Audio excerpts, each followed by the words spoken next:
Assalamualaikum teman-teman. Perkenalkan, nama saya Anjeli Fadila dengan NIM 2101066 dan Saya Dita Bina Juganti Habeahan dengan NIM 2101064 dari kelas S1 2B.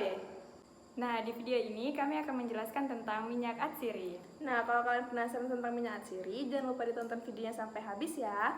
Check it out.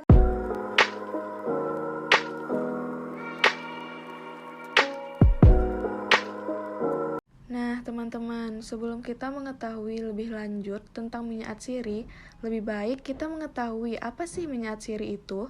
Minyak atsiri atau dikenal juga sebagai minyak eteris, etheric oil, minyak esensial, minyak terbang, serta minyak aromatik adalah kelompok besar minyak nabati yang berwujud cairan kental pada suhu ruang namun mudah menguap, sehingga memberikan aroma yang khas.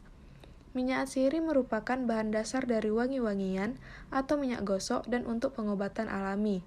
Di dalam perdagangan, sulingan minyak atsiri dikenal sebagai bibit minyak wangi. Teman-teman juga harus tahu bahwasanya minyak atsiri ini biasanya terdiri dari berbagai campuran senyawa kimia yang terbentuk dari unsur karbon, hidrogen, dan juga oksigen.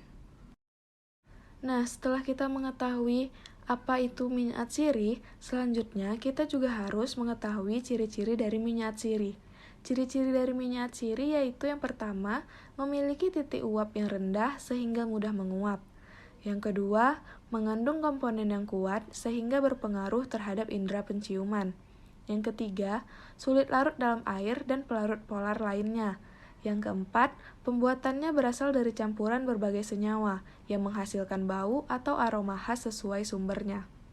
Selanjutnya, kita masuk ke sifat-sifat dari minyak atsiri. Sifat dari minyak atsiri ini terbagi menjadi dua. Yang pertama, ada sifat fisika, yang kedua, ada sifat kimia. Baiklah, di sini kita akan membahas sifat fisika dari minyak atsiri terlebih dahulu. Sifat fisika yang dimiliki oleh minyak atsiri yaitu bau yang berkarakteristik, memiliki bobot jenis, indeks bias, putaran optik, kelarutan dalam alkohol, dan juga warna. Nah, setelah kita mengetahui sifat fisika dari minyak atsiri, selanjutnya kita juga harus mengetahui sifat kimia dari minyak atsiri. Sifat kimia dari minyak atsiri itu ada bilangan asam dan juga bilangan ester. Teman-teman juga harus tahu bahwasanya minyak atsiri ini juga dapat mengalami kerusakan yang mengakibatkan perubahan kimia minyak atsiri, yaitu dengan proses. Yang pertama, oksidasi. Oksidasi terjadi pada ikatan rangkap dalam terpen. Yang kedua, hidrolisis. Proses hidrolisis terjadi pada minyak atsiri yang mengandung ester. Yang ketiga, resinifikasi. Resinifikasi yaitu fraksi di dalam minyak yang membentuk resin. Teman-teman tahu nggak sih kapan perubahan sifat kimia atsiri dapat terjadi?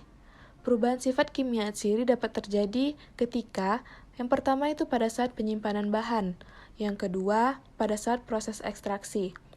Apabila suhu ekstraksi terlalu tinggi, dapat mengakibatkan perubahan sifat kimia minyak atsiri tersebut. Yang ketiga, pada saat proses destilasi. Terjadi karena adanya air, uap air, dan suhu tinggi. Yang keempat, pada saat proses pengepresan. Minyak atsiri yang berkontak dengan udara dapat mengakibatkan perubahan sifat kimia atsiri. Cara memperoleh minyak atsiri. Yang pertama dengan perajangan, yang kedua penyimpanan bahan olah, dan yang ketiga pelayuan dan pengeringan. Minyak atsiri dapat diekstrak dengan 4 cara, yaitu yang pertama penyulingan. Ekstraksi dengan penyulingan ini mempunyai beberapa kelemahan, yaitu yang pertama tidak baik digunakan terhadap beberapa jenis minyak yang mengalami kerusakan oleh adanya air dan panas. Yang kedua, minyak atsiri yang mengandung fraksi ester akan terhidrolisa karena adanya air dan ester. Selanjutnya, komponen minyak yang larut dalam air tidak dapat diekstraksi.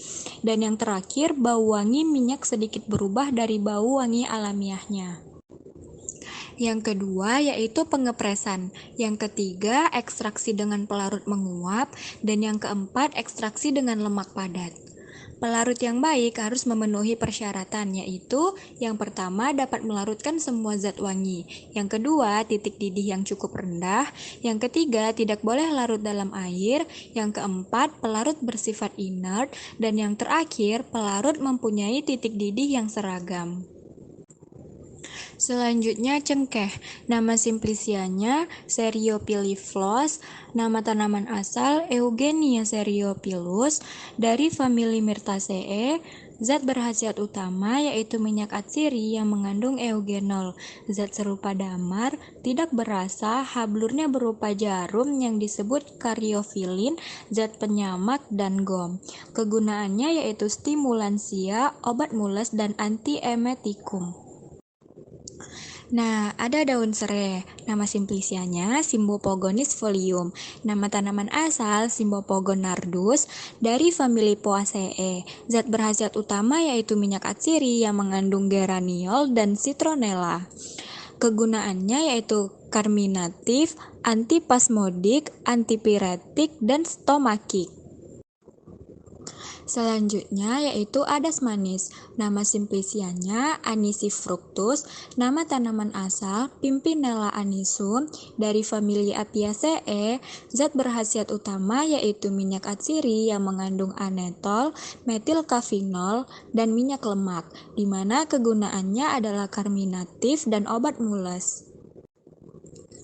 Kunyit. Nama simplicia Curcuma domestica rhizoma, nama tanaman asal Curcuma domestica, familinya Zingiberaceae. Zat berkhasiat utama yaitu minyak atsiri, zat warna kurkumin, pati, dan damar. Kegunaannya karminatif, antidiare, kalagoga, dan skabisida. Kayu manis. Nama simplicia Cinnamomum cortex. Nama tanaman asal Cinnamomum zelanicum, dari famili Lyraceae. Zat berkhasiat utama yaitu minyak atsiri yang mengandung eugenol, zat penyamak, pati, dan lendir. Kegunaannya kerminativa dan menghangatkan lambung. Baiklah, sekian penjelasan yang dapat kami sampaikan tentang minyak atsiri. Semoga penjelasan yang kami berikan dapat bermanfaat untuk teman-teman semua. Bye-bye!